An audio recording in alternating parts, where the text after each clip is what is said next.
అందరికీ నమస్కారం. మహిళలందరికీ అంతర్జాతీయ మహిళా దినోత్సవ శుభాకాంక్షలు. సృష్టికి మూలం ఆడదే అని చెప్తుంటారు.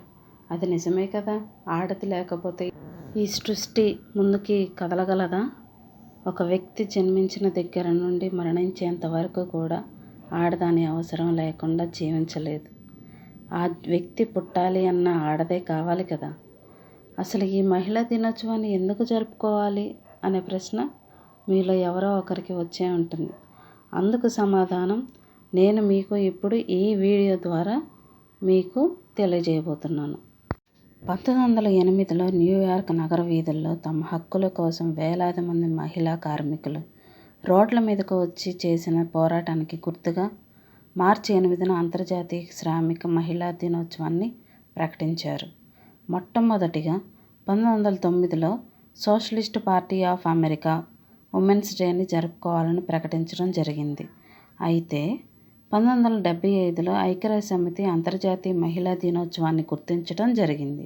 అలా 1996 నుండి అంతర్జాతీయ మహిళా దినోత్సవం సమాజంలో మహిళలను జరుపుకునే థీమ్గా మారింది.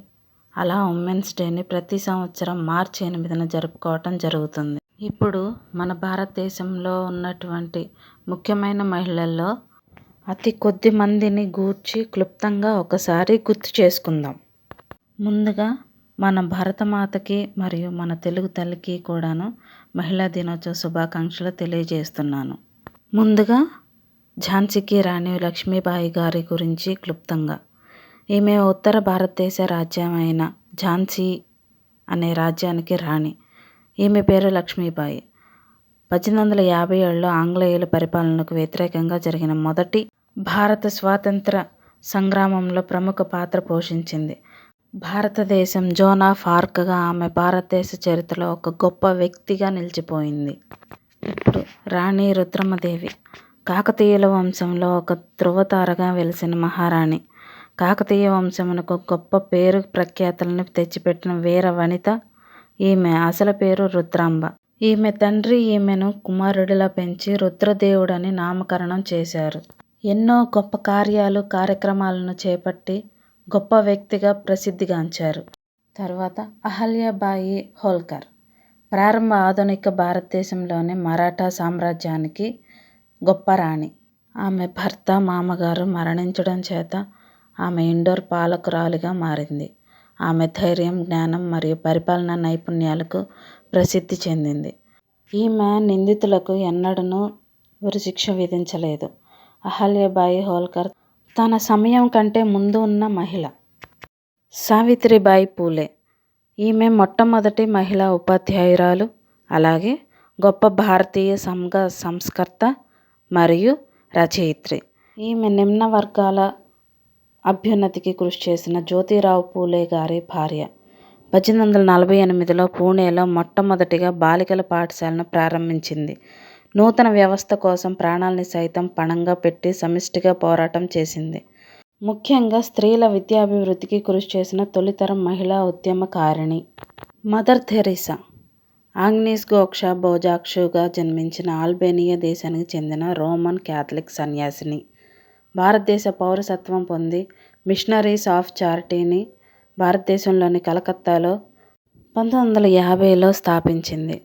45 సంవత్సరాల పాటు మిషనరీస్ ఆఫ్ చారిటీని భారతదేశంలో, ప్రపంచంలోని ఇతర దేశాల్లో వ్యాపించేలా మార్గదర్శకత్వం వహిస్తూ పేదలకు, రోగగ్రస్తులకు, అనాథలకు, మరణశయ్యపై ఉన్నవారికి పరిచర్యలు చేసింది. ఈమె 1997లో మరణించడం జరిగింది. ఇందిరా ప్రియదర్శిని గాంధీ ఈమె మన దేశపు మొట్టమొదటి ఏకైక మహిళా ప్రధానమంత్రి. ఈమె 4 పర్యాయాలు ప్రధానమంత్రిగా పనిచేశారు. ఈమె ఎన్నో పథకాలను చేపట్టి గొప్ప వ్యక్తిగా, మహిళగా పేరుగాంచారు.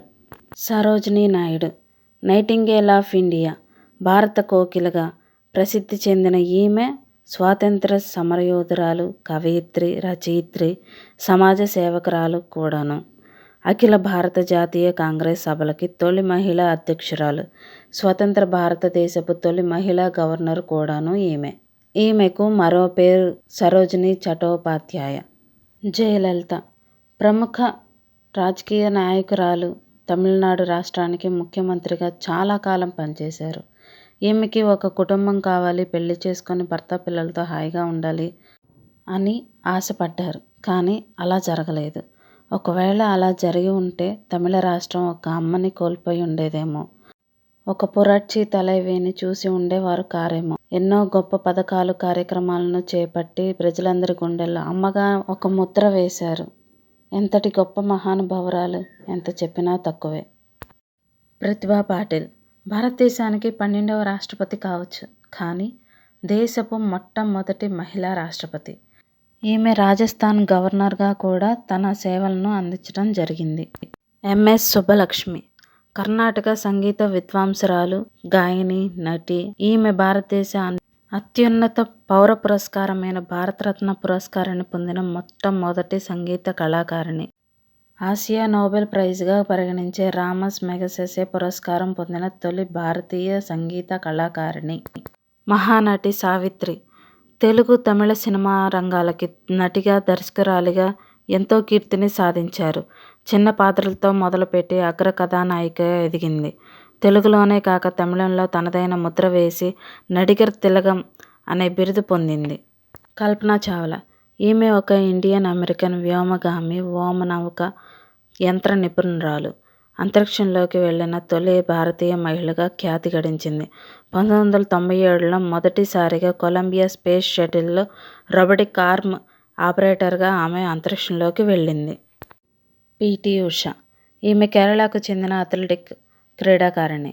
ఇండియన్ ఒలింపిక్ అసోసియేషన్ తొలి మహిళా అధ్యక్షురాలిగా ఏకగ్రీవంగా ఎన్నికైంది.